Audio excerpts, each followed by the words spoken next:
RMC, l'immanquable grande gueule. Que nous avons décidé de déclencher la circulation différenciée qui permet de réduire la pollution à la source, puisque nous avons un tiers des véhicules qui produisent 2 tiers de la pollution.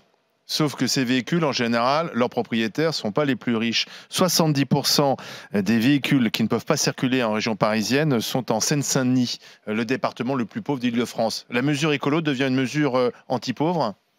La réalité, c'est que c'est une mesure d'urgence.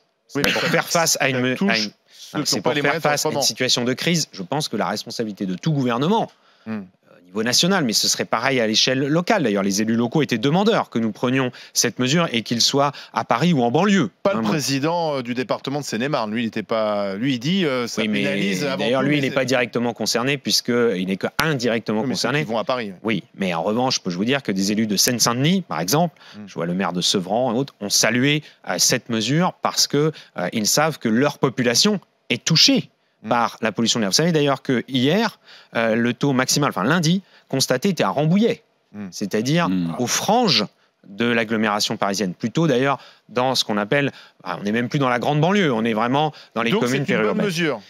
Pour faire face à l'urgence, notre responsabilité, c'est de prendre des mesures d'urgence. Mais par ailleurs, nous prenons des mesures de fond. Et nous n'avons pas attendu qu'il y ait cette canicule pour prendre ces mesures.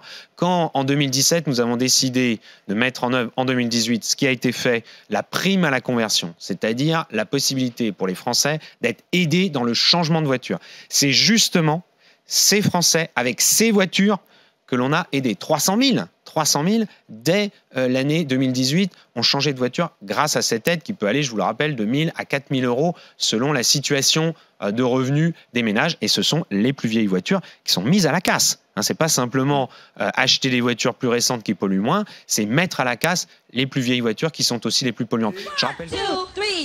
L'immanquable grande gueule.